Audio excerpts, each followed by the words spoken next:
جن کی روحیں فرشتے اس حال میں قبض کرتے ہیں کہ وہ اپنی جانوں پر بدستور ظلم کیے جا رہے ہیں، سو وہ روز قیامت اطاعت فرما برداری کا اظہار کریں گے اور کہیں گے ہم دنیا میں کوئی برائی نہیں کیا کرتے تھے، کیوں نہیں؟ بے شک اللہ خوب جانتا ہے جو کچھ تم کیا کرتے تھے، بس تم دوزخ کے دروازوں سے داخل ہو جاؤ اور تم اس میں ہمیشہ رہنے والے ہو۔ استغفر۔ سو تکبر کرنے والوں کا کیا ہی برا ٹھکانہ ہے۔ دیکھیں ہم بار بار پڑھ رہی ہیں کہ تکبر تکبر تکبر، اور سرکش لڑائی کرنے والے جھگڑالو فسادی لوگ وہ جہنم میں جائیں گے۔ تو اگر کسی میں یہ ایسی خرابی ہے تو وہ دور کر لے اپنی خرابی۔ اور پرہیزگار لوگوں سے کہا جائے گا جو پرہیز کرتے ہیں بری چیزوں سے کہ تمہارے رب نے کیا نازل فرمایا ہے؟ وہ کہتے ہیں دنیا اور آخرت کی بھلائی اتاری ہے ان لوگوں کے لیے جو نیکی کرتے رہے ہیں۔ اس دنیا میں بھی بھلائی اور آخرت کا گھر تو ضرور ہی بہتر ہے، اور پرہیزگاروں کا گھر کیا ہی خوب ہے۔ سدا بہار باغات ہیں جن میں وہ داخل ہوں گے، یہ جی انعامات ہیں جن کے نیچے سے نہریں بہہ رہی ہوں گی، ان میں ان کے لیے جو کچھ وہ چاہیں گے میسر ہوگا۔ اس طرح اللہ پرہیزگاروں کو صلہ عطا فرماتا ہے۔ جن کی روحیں فرشتے اس حال میں قبض کرتے ہیں کہ وہ نیکی اور طاعت کے باعث پاکیزہ اور خوش و خرم ہوتی ہیں۔ روح کیسے نکلتی ہے؟ نیکی سن لیں۔ اور ان سے فرشتے قبض روح کے وقت، یعنی روح جب نکالتے ہیں تو نیک روحوں سے فرشتے کہہ دیتے ہیں کہ تم پر سلامتی ہو، سلام علیکم۔ فرشتہ اس کو سلام کرتا ہے، جس نیک بندے کو بتاتا ہے کہ میں تجھے لینے آ گیا ہوں، نیک بندے کو سلام کرتا ہے، پھر کہتا ہے تم جنت میں داخل ہو جاؤ اور ان اعمال صالحہ کے باعث جو تم کیا کرتے تھے۔ یہ اور کس چیز کا انتظار کر رہے ہیں سوائے اس کے کہ ان کے پاس فرشتے آ جائیں یا آپ کے رب کا حکم عذاب آ پہنچے؟ یہی کچھ ان لوگوں نے بھی کیا تھا جو ان سے پہلے تھے، اور اللہ نے ان پر ظلم نہیں کیا تھا لیکن وہ خود ہی اپنی جانوں پر ظلم کیا کرتے تھے۔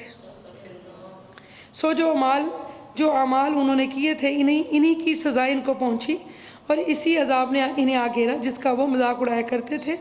اور مشرک لوگ کہتے ہیں اگر اللہ چاہتا تو ہم اس کے سوا کسی بھی چیز کی پرستش نہ کرتے، نہ ہی ہم اور نہ ہی ہمارے باپ دادا، اور نہ ہم اس کے حکم کے بغیر کسی چیز کو حرام قرار دیتے۔